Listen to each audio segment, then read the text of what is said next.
본문의 말씀을 통해 그의 믿음을 의로 여기시나니라는 제목으로 하나님의 말씀 증거하도록 하겠습니다. 신앙의 출발은 내가 죄인임을 깨닫는 것에서부터 시작한다고 했습니다. 내가 얼마나 연약한 존재인지를 깨달을 때, 내게 하나님의 말씀을 지킬 능력이 없음을 깨달을 때 비로소 복음의 역사, 하나님의 능력이 시작된다고 했습니다. 우리는 누구도 그 행위로 의로움에 이를 수가 없습니다. 오직 예수 그리스도를 믿음으로 말미암아 십자가 복음을 통해서만 우리 하나님의 의에 이를 수 있다고 했습니다.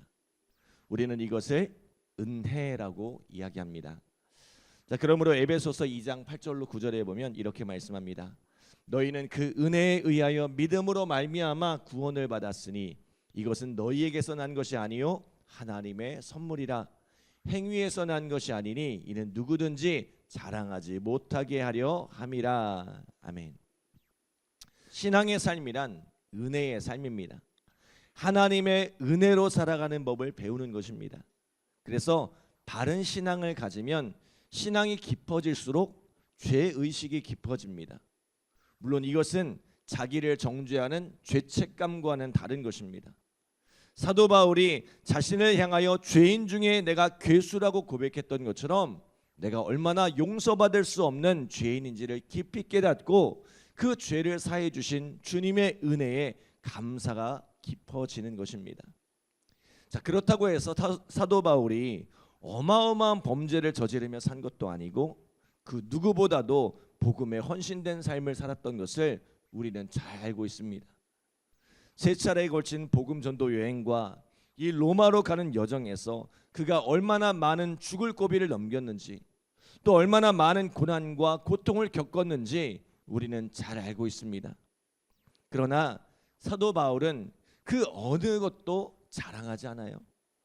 오직 죄인 중에 괴수와 같은 자신을 구원하신 십자가 은혜만 자랑했습니다. 누구보다 주를 위해 헌신된 삶을 살았지만 갚을 수 없는 하나님의 은혜에 비하면 그가 주님께 드린 것은 아무것도 아니었습니다. 그런데 잘못된 신앙을 가지면 어떻게 됩니까? 신앙의 연수가 깊어질수록 자기 의가 쌓여갑니다. 자기 공로가 쌓여갑니다. 내가 주님을 위해 어떻게 헌신했는데, 내가 얼마나 주님을 섬겼는데 부채의식을 갖게 됩니다. 내가 주님을 위해 드린 시간이 얼마이고 드린 수고와 땀이 얼마이며 주님께 드린 내 물질이 얼마인데 그것을 계산하게 되는 거예요. 내 수고와 헌신의 대가를 계산하게 되는 것입니다. 똑같이 신앙생활 하면서도 어떤 사람은 그 은혜가 너무 커서 그 은혜를 측량할 수가 없어서 어떻게 이 은혜를 갚아야 할까, 어떻게 이 은혜를 보답해야 할까 생각하며 사는 사람이 있고, 또 어떤 사람은 내가 주님을 위해 이렇게 수고하고 애썼으니, 주님을 위해 이렇게 헌신했으니 주님께서 내게 갚아주셔야 해, 주님께서 나를 축복해 주셔야 해 라고 생각하며 살아가는 사람들이 있다는 것입니다. 여러분은 어떤 삶을 살아가고 있습니까? 나 같은 죄인 살리신 그 은혜가 너무나 커서 그 은혜에 감격하며 그 은혜에 보답하며 살아가고 있습니까? 아니면 수고의 대가, 그 보상의 대가를 기대하며 살아가고 있습니까? 오늘 사도 바울은 아브라함과 다윗의 삶에 대해서 이야기하고 있습니다. 이 둘은 유대인들이 가장 존경하는 이들입니다. 아브라함은 그들의 시조가 되는 이고, 또 다윗은 이스라엘의 전성기를 일구었던 가장 존경받는 왕입니다. 사람들은 이들의 행위에 집중하고 그것에 박수를 보내지만 사실 이들은 행위로서는 존경받을 만한 이들이 아니란 거예요. 우리 1절 2절 말씀 함께 읽어볼까요? 1절 2절 시작. 그런즉 육신으로 우리 조상인 아브라함이 무엇을 얻었다 하리요? 만일 아브라함이 행위로서 의롭다 하심을 받았으면 자랑할 것이 있으려니와 하나님 앞에서는 없느니라. 아멘. 자, 우리는 아브라함이 75세라는 나이에 본토 친척을 버리고 가나안으로 떠났던 위대한 믿음의 결단을 기억합니다. 또 하나님께서 100세에 낳은 하나밖에 없는 그 아들을 드리려 할 때 그를 데려다가 제물로 드렸던 일들을 기억합니다. 그러나 사실 아브라함은 흠결이 많은 사람이었습니다. 하나님께서 가나안으로 가라 하셨지만 가뭄을 피해 애굽으로 내려갔고 또 아내를 누이라 하여 애굽 왕에게 아내를 빼앗길 뻔하기도 했습니다. 하나님께서 그들을 지켜주지 않으셨다면 이 아브라함을 통한 하나님의 계획은 무산되고 말았을 것입니다. 또 하나님께서는 본토를 떠날 뿐만 아니라 친척과 아브라함이 의지했던 그 모든 사람을 떠나라고 하셨지만 그는 조카 롯을 데리고 떠났고 결국 그와의 다툼으로 갈라서게 됩니다. 무엇보다 그는 하나님의 약속을 신뢰하지 못하고 계속해서 인간적인 생각, 인간적인 방법을 찾았습니다. 자식을 갖지 못하자 그종 엘리에셀을 후계자로 품고 여종이었던 하갈을 통해 이스마엘을 얻기도 했습니다. 우리는 아브라함을 믿음의 조상이라고 이야기하지만 그가 하나님이 인정하시는 믿음의 조상으로 서기까지 그는 수많은 실패를 반복했습니다. 그를 포기하지 않으시는 하나님의 은혜와 돌보심이 아니었다면 결단코 그는 믿음의 조상으로 서지 못했을 것입니다. 분명 아브라함에게는 우리가 상상하지 못할 믿음의 행동들이 있었지만 그 삶의 전반을 돌아볼 때 그의 행위가 온전했다고, 그 의를 자랑할 수 있다고 할 수 없다는 거예요. 이것은 다윗도 마찬가지입니다. 우리는 소년의 몸으로 거인 장수 골리앗 앞에 고작 물매와 막대기로 맞섰던 용감한 다윗을 기억합니다. 또 왕의 채통을 버리고 하나님 앞에 춤을 추며 법궤를 모셔오던 일도 기억합니다. 그리고 자신은 이렇게 백향목 궁에 거하게 되었는데 하나님의 처소는 초라한 텐트에 머물러 있다며 하나님의 성전을 지어드리리라 결심하고 이를 위해 자신의 것을 아낌없이 내어드렸던 다윗의 삶도 기억합니다. 그러나 이런 다윗의 이면에 또 어떤 모습이 있었습니까?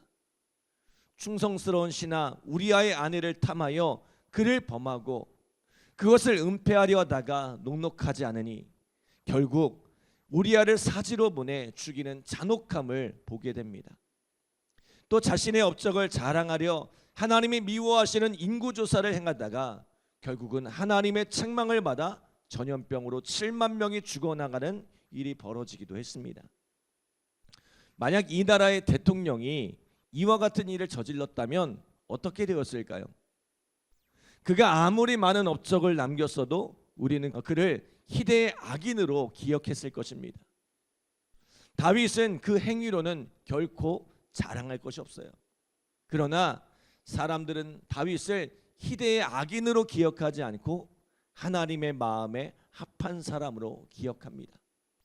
이스라엘의 전성기를 이끌었던 위대한 왕으로, 그리고 우리 그리스도인들에게는 그리스도의 뿌리로 기억되고 있습니다. 그의 악함이 아니라 그의 의로움을 기억하고 있습니다. 성경은 이렇게 말씀합니다. 우리 6절로 8절 말씀 함께 읽겠습니다. 6절로 8절 시작. 일한 것이 없이 하나님께 의로 여기심을 받는 사람의 복에 대하여 다윗이 말한 바, 불법이 사함을 받고 죄가 가리워짐을 받는 사람들은 복이 있고 주께서 그 죄를 인정하지 아니하실 사람은 복이 있도다. 아멘. 자, 분명 다윗은 천인 공노할 죄를 저질렀지만 우리는 그의 죄를 기억하기보다 믿음의 삶을 기억합니다. 그 이유가 뭐라고요? 하나님께서 그 죄를 가려주셨기 때문입니다. 죄를 은폐했다는 이야기가 아닙니다.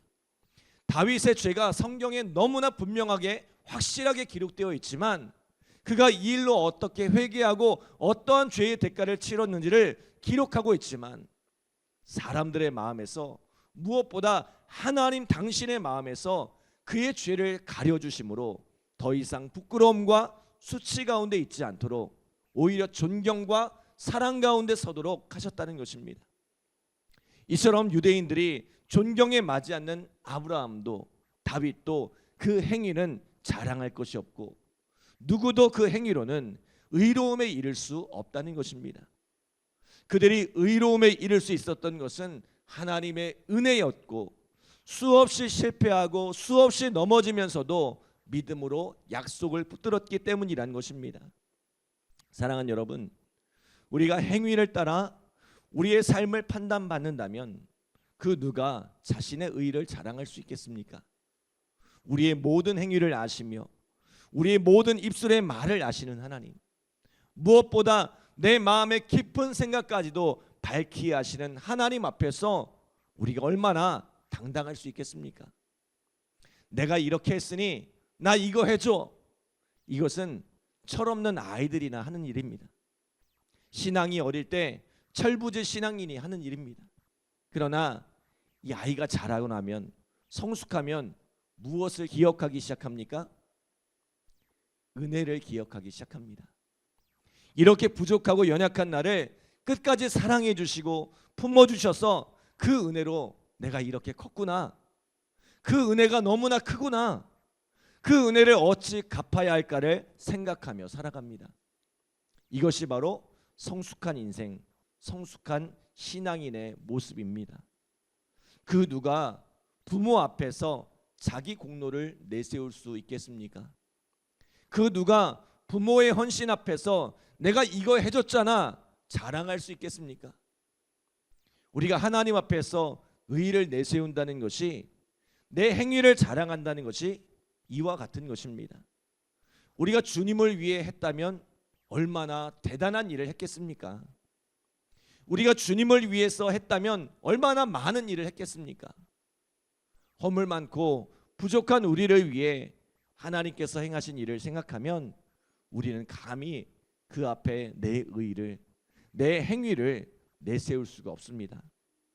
그 한량없는 그 은혜 앞에 우리는 늘 부족한 죄인일 뿐입니다. 사랑하는 여러분, 오늘 하루도 이 은혜에 감사하며 이 은혜에 붙들려 살아가는 우리 믿음의 성도들 되시기를 간절히 기도합니다. 기도하겠습니다. 하나님 감사합니다. 주의 은혜 안에 붙들어 주시고 오늘도 복된 새벽 귀한 말씀으로 우리의 삶을 인도하여 주심에 감사드립니다.